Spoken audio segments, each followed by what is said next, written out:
एक बार की बात है। एक बहुत बड़ा जंगल था। उस जंगल में बहुत सारे जानवर रहते थे। पर उसी जंगल में एक छोटे से कोने में रहती थी एक मुर्गी। मीनू मुर्गी अकेले ही रहती थी। उसका कोई भी दोस्त नहीं था। मीनू मुर्गी एक बड़े से पेड़ के नीचे रहती थी। उस पेड़ पर बहुत सारे कौवे रहते थे। पर ना वो कभी मीनू मुर्गी से बात करते थे, ना मीनू मुर्गी कभी उनसे। ऐसे ही कई दिन बीत गए। एक दिन मीनू मुर्गी ने अंडा दिया। उस दिन से मीनू मुर्गी अपने बच्चे को मिलने के लिए बहुत ही उतावली हो रही थी। वो अपने अंडे का बहुत ख्याल रखती थी। उसने वो अंडा अपने घर में अच्छी तरह से रखा हुआ था। जैसे जैसे दिन कटते जाते मीनू मुर्गी अपने बच्चे को मिलने का उतना ही उत्सुक होने लगी। एक दिन सुबह सुबह अंडे में से एक बच्चा बाहर आया। मीनू मुर्गी उसे देखकर उछल पड़ी। मेरा बच्चा आखिरकार अंडे से बाहर आ ही गया। कितना खूबसूरत है। मैं तुम्हें बहुत प्यार करूंगी। तुम्हें कोई भी तकलीफ नहीं उठाने दूंगी। सभी कौवे को मुर्गी के बच्चे बहुत स्वादिष्ट लगते थे। सभी अब मीनू मुर्गी का बच्चा खाना चाहते थे। काला कौवा, जो कि उन कौवों का मुखिया था, वो कहता है, कोई भी इस मुर्गी का बच्चा नहीं खाएगा। वो बच्चा सिर्फ मैं खाऊंगा। अगर कोई भी मेरे बीच में आया तो उसकी खैर नहीं। काला कौवा बाकी सभी कौवों से थोड़ा बड़ा था और सभी उससे बहुत डरते थे। इसीलिए वह उनका मुखिया था। किसी को भी हिम्मत नहीं थी कि वो मुर्गी का बच्चा खुद खा ले, क्योंकि अब काले कौवे को वो बच्चा चाहिए था। दूसरे दिन मीनू मुर्गी अपने बच्चे के लिए और अपने लिए चारा ढूंढने को अपने घर से बाहर गई।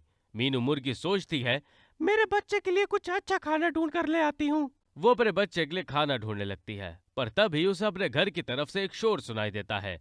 वहां पर पेड़ के सभी कौवे बहुत शोर मचा रहे होते हैं। मुर्गी अब डर जाती है। जल्दी भागकर वो पेड़ के पास पहुंच जाती है। तब वो देखती है कि काला कौवा उसके घर के ऊपर बैठा है और अपनी जुबान से उस घर पर वार कर रहा है। मीनू को बहुत गुस्सा आता है। वो अपने पंख फड़फड़ाकर उस काले कौवे पर वार कर देती है। मीनू मुर्गी भी शरीर से बड़ी होती है। दोनों ही वहां पर लड़ाई होती है। तुम्हारी तेरी मत, तुम मेरे बच्चे को खाने की कोशिश करोगे। आज नहीं तो कल मैं तेरे बच्चे को खा ही जाऊंगा। ऐसा कहकर वो वहां से उड़ जाता है। मीनू मुर्गी अब बहुत डर जाती है। वो अपने बच्चों को छोड़कर कहीं भी नहीं जाती है। मैं अपने बच्चों को छोड़कर कहीं नहीं जा सकती। पर मुझे और मेरे बच्चे को भी भूख लगी है। अब मैं करूँ तो क्या करूँ। वो ये सब सोचकर रोने लगती है कि कहीं उसका बच्चा भूख से ना मर जाए। तभी वहां पर कीनू नाम का एक कौवा आ जाता है। मीनू मुर्गी उसे देखकर डर जाती है। अरे डरो मत, मैं तुम्हारी मदद करने यहाँ पर आया हूँ। लगता है तुमने कुछ खाया नहीं और तुम्हारा बच्चा भी भूखा ही होगा। इसीलिए मैं तुम्हारे लिए ये चने लेकर आया हूँ। कीनू कौवा मीनू मुर्गी के लिए खाना लेकर आता था। उसने मीनू मुर्गी का घर वापस बनाने में उसकी मदद भी की। ये सब कालू कौवा एक दिन देख लेता है और वो कीनू को बुलाता है। क्या तुम्हें बहुत मस्ती चढ़ी है? मेरे दुश्मन से हाथ मिला रहे हो? वो मेरी दुश्मन नहीं है, वो मेरी दोस्त है। मैं तुम्हें उसके बच्चे को कुछ नहीं करने दूंगा। तब कालू कौवा गुस्से में आ जाता है। ऐसा है तो मैं आज ही उसका बच्चा खा जाऊंगा। ऐसा कहकर वो वहां से उड़ते हुए मीनू मुर्गी के घर पर आता है और उसका घर वापस से तोड़ने लगता है। तब कीनू कौवा वहां पर आ जाता है। ऐसा मत करो, नहीं तो अंजाम बुरा होगा। अच्छा, तुम क्या करोगे? तुम तो मेरे से कितने छोटे हो। हाँ, मैं तुम्हारे सामने छोटा हूँ, पर हम दोनों मिलकर तुम्हें हरा सकते हैं। ऐसा कहते ही मीनू मुर्गी अपने घर से बाहर आती है। दोनों मिलकर जमकर कालू कौवे के साथ लड़ाई करते हैं। आखिर में कालू कौवा बहुत घायल हो जाता है और हार जाता है। तभी पेड़ से बाकी कौवे भी नीचे आते हैं। सभी मिलकर काले कौवे को वहां से भगा देते हैं। किसी को भी काले कौवा पसंद नहीं आता था, क्योंकि वो बहुत दुष्ट था। आखिर में सभी कौवे मिलकर मीनू मुर्गी का घर वापस से बना देते हैं और सभी मीनू मुर्गी के दोस्त बन जाते हैं। इस कहानी से हमें ये सीख मिलती है कि दुष्ट लोगों की हमेशा हार होती है, अच्छाई की हमेशा जीत होती है। एक बार की बात है। एक बहुत बड़ा जंगल था। उस जंगल में दो दोस्त थे। एक था कालू चीता और दूसरा था बबलू बंदर। बबलू बंदर और कालू चीता एक ही पेड़ के पास रहते थे। पेड़ के ऊपर बबलू बंदर रहता था और उसी पेड़ के नीचे कालू चीता रहता था। बबलू बंदर को गॉगल्स पहनना बहुत पसंद था। वो हर समय गॉगल पहने रखता था। बबलू, अब तू गॉगल उतार दे, अभी तो रात हो गई है। तुझे कुछ दिख भी रहा है कि नहीं? अरे कालू, ये गॉगल मेरे शरीर का हिस्सा ही है। ऐसे तू समझ ले, मैं इन्हें कभी नहीं उतारूंगा। कालू चीता इस बात पर हंसता है और वो दोनों सो जाते हैं। दूसरे दिन सुबह वो दोनों खेल रहे थे। भागते भागते बबलू बंदर जोर से मुंह पर गिर जाता है और उसका गॉगल टूट जाता है। बबलू बंदर ये देखकर जोर जोर से रोने लगता है। अरे इतने में क्यों रो रहे हो? दूसरा ले लेंगे ना। मुझे अभी चाहिए, मैं अभी दुकान से जाकर गॉगल ले जाता हूँ। कालू चीता कुछ और कहने से पहले ही बबलू बंदर जल्दी जल्दी वहां से निकल जाता है। पता नहीं है बबलू कब बड़ा होगा। अब शाम होने की आती है पर बबलू बंदर वापस नहीं आता। पता नहीं ये बबलू कहाँ रह गया, इतना टाइम क्यों लगा रहा है। तभी छोटू खरगोश वहां पर भागते भागते आता है। कालू, कालू, क्या हुआ छोटू, इतना क्यों चिल्ला रहे हो? कालू, बबलू को शेर खान के सैनिक पकड़ कर ले गए हैं। क्या? वो क्यों? शेर खान के पास जाने वाले केले चोरी हो गए हैं और वहीं पर बबलू बंदर उनको मिल गया। शेर खान को ऐसा लग रहा है कि बबलू ने ही चोरी की है, इसीलिए उसे पकड़ कर ले गए हैं। ये बात सुनते ही कालू चीता भागते भागते शेर खान के पास चला जाता है। शेर खान, मेरे दोस्त ने चोरी नहीं की है, उसे छोड़ दो। तुम्हारा दोस्त रंगे हाथों पकड़ा गया है, मैं उसे नहीं छोड़ सकता। मेरा दोस्त ऐसा कर ही नहीं सकता, मुझे उसे बात करने दीजिए, मैं सच का पता लगा लूंगा। शेर खान कालू चीता को बबलू बंदर के पास जाने देता है। बबलू, ये सब क्या है? कालू, मैंने सच्ची में चोरी नहीं की है, मैं तो बस वहां से गुजर रहा था, रास्ते से जा रहा था और मुझे वहां पर केले के छिलके पड़े हुए दिखे। मैं सिर्फ ये सोच रहा था कि इन्हें खाकर यहाँ पर किसने डाल दिया। अभी तभी अचानक से शेर खान के सैनिक आए, मुझे पकड़ कर ले गए। मुझे तो कुछ समझ नहीं आ रहा है, पर कालू तुम मुझ पर भरोसा करो, मैंने चोरी नहीं की। मैं तुम पर भरोसा करता हूँ बबलू, तुम उसकी चिंता मत करो, मैं तुम्हें किसी भी हालत में यहाँ से बाहर निकालूंगा। ऐसा कहकर कालू चीता शेर खान के पास वापस जाता है। शेर खान, मुझे मेरे दोस्त पर भरोसा है, मैं सच्चाई का पता लगा लूंगा, तब तक मेरे दोस्त को कुछ नहीं होना चाहिए। शेर खान थोड़ी देर सोचता है। ठीक है, तुम्हें एक दिन का वक्त देता हूँ, कल रात तक तुम मुझे असली वाले चोर पकड़ कर दो, मैं तुम्हारे दोस्त को छोड़ दूंगा। अगर ऐसा नहीं हुआ तो तुम्हें भी तुम्हारे दोस्त के साथ अंदर डाल दूंगा। ठीक है, मैं चोर को पकड़ लाऊंगा। ऐसा कहकर वो वहां से चला जाता है। कालू चीता घर आके सोचने लगता है, मुझे बीती बात सही तरह से सोच रही होगी, मैं कल उसी रास्ते से जाकर देखता हूँ, क्या पता कुछ सुराग मिल जाए। सुबह होते ही कालू चीता बबलू बंदर की गॉगल वाली शॉप के रास्ते से जाने लगता है। चोरी बबलू बंदर के घर से और गॉगल के शॉप के बीच में हुई थी। कालू चीता उस जगह की ठीक तरह से जांच करने लगता है, पर उसे कुछ नहीं मिलता। फिर भी वो ढूंढता रहता है। अब शाम होने को आती है, तभी उसे उस जगह में थोड़ी दूर एक अंगूठी मिलती है।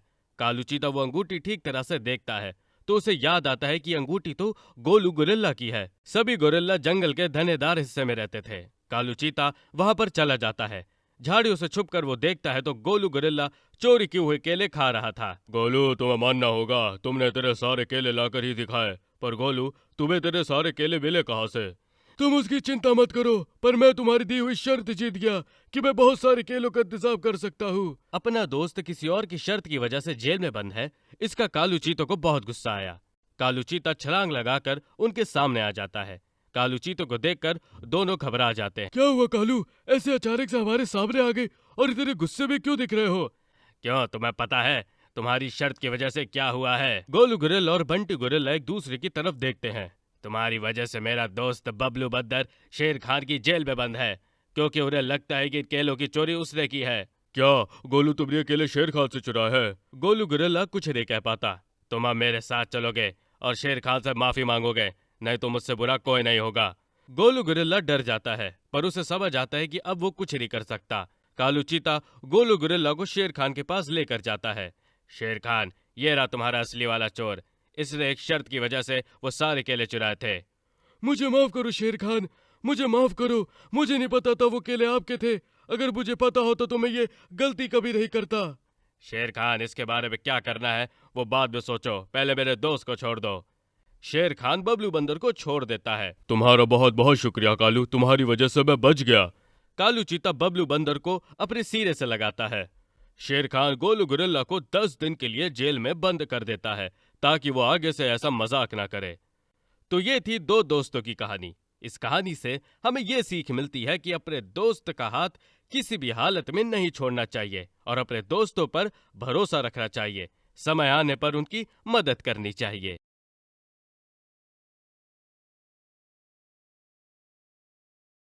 एक बार की बात है, एक जंगल में शेरनी अपने बच्चे को जन्म देने वाली थी, लेकिन वो अपने बच्चे को जन्म देते ही गुजर गई। राजा शेर खान इस बात से बहुत दुखी हो चुके थे, साथ ही साथ अपने बच्चे को कैसे संभाले इससे भी बहुत परेशान थे। राजा शेर खान का बेटा, जिसका नाम रॉकी था, उसकी जन्म से ही तबीयत थोड़ी कमजोर थी। उसे माँ के दूध की जरूरत थी, पर शेरनी के गुजर जाने से उसे दूध मिलना मुश्किल था। राजा शेर खान एक तालाब के पास बैठकर इसी बारे में सोच रहे थे। मुझे मेरे बेटे के लिए कुछ ना कुछ करना पड़ेगा। उसकी तबीयत सुधारने के लिए कोई तो रास्ता होगा। मुझे धीरज से काम लेना होगा। शेरनी के बाद मैं अपने बेटे को नहीं खो सकता। इसी जंगल का सबसे बूढ़ा हाथी वहां पर पहुंचा। राजा शेर खान की जय हो। पर वो देखता है कि राजा शेर खान किसी गहरी सोच में है और बहुत परेशान दिख रहे हैं। राजा शेर खान, आप क्या सोच रहे हैं? मुझे बताइए, क्या पता मैं कुछ रास्ता ढूंढ पाऊं। आप इस जंगल में सबसे बड़े हैं, आप ही मुझे रास्ता बताइए। मेरे बेटे की तबीयत थोड़ी कमजोर है, उसे किसी भी हालत में दूध की जरूरत है। अब शेरनी के बिना मैं उसे दूध कहाँ से लाऊं? मैं क्या करूं? मुझे कुछ समझ नहीं आ रहा। कितना भी सोचूं कोई रास्ता नहीं आ रहा। मैं आपकी परेशानी समझता हूँ शेर खान, पर मेरे पास एक रास्ता है। आपको पसंद आएगा या नहीं मुझे नहीं पता। अगर उससे मेरे बेटे की जान बच सकती है तो क्यों नहीं? जंगल में गाय है, आप उससे जाकर दूध के बारे में क्यों नहीं पूछते? गाय का दूध अपने शरीर के लिए बहुत अच्छा होता है, और अगर आपके बेटे को उसी की जरूरत है तो गाय के दूध से बेहतर क्या हो सकता है? ये तो बात सही है, मैं भी उसके पास जाता हूँ। राजा शेर खान जंगल की गाय के पास चले जाते हैं। गाय शेर खान को वहाँ पर देखकर चौंक जाती है। राजा शेर खान की जय हो। क्या बात है शेर खान, आप यहाँ पर क्या कर रहे हैं? मैं तुमसे मदद मांगने यहाँ पर आया हूँ। मैं आपकी कैसे मदद कर सकती हूँ शेर खान? शेर खान बीती बातें गाय को बता देता है। मैं खुशी खुशी आपकी मदद करना चाहूंगी राजा शेर खान। चलिए मैं अभी आपके पास चलती हूँ। शेर खान सोनू गाय को अपने बेटे के पास लेकर आते हैं। तब से हर रोज सोनू गाय अपना दूध राजा शेर खान के बेटे को पिलाने लगी। कुछ ही दिनों में राजा शेर खान की बेटे की तबीयत तंदुरुस्त हो गई, और 2 महीने बाद जब राजा शेर खान का बेटा थोड़ा बड़ा हो गया तब उसे दूध पीने की जरूरत नहीं थी। वो अब शिकार करने लगा था। सोनू, तुम्हारी इस मदद के लिए मैं कितना भी शुक्रिया अदा करूं कम है। आप जंगल के लिए जो कुछ करते हैं उसे आगे या तो कुछ नहीं। मैं खुश हूँ कि मैं आपके कुछ काम आई। ऐसा कहकर वो अपने घर चली जाती है। कुछ दिनों बाद सोनू गाय तालाब के पास चरने जाती है। वहाँ पर अचानक से 2 हाइना आ जाते हैं। सोनू को समझ आता है कि अब वो उसका शिकार करने वाले हैं। उसके पास कोई भी चारा नहीं था, फिर भी वो मदद के लिए उधर उधर देखने लगती है। यहाँ तुम्हारी मदद के लिए कोई नहीं आने वाला, और तुम ज्यादा होशियारी दिखाने की कोशिश मत करना।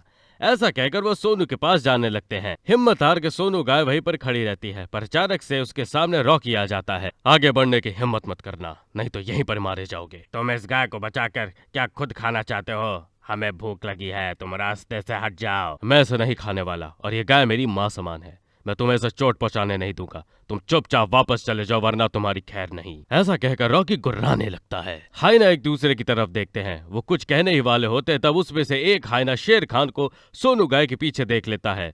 दोनों डर जाते और चुपचाप वहां से भाग जाते हैं। तुम्हारा बहुत बहुत शुक्रिया रॉकी, तुमने आज मेरी जान बचाई। ये क्या कह रही हो? जान तो तुमने मेरी बचाई, और तुम्हारी हिफाजत करना मेरा फर्ज है। हाँ सोनू रॉकी, और मैं हमेशा तुम्हारी मदद करेंगे, ये हमारा वादा है। इस कहानी से हमें ये सीख मिलती है कि जरूरतमंद लोगों की हमेशा मदद करनी चाहिए।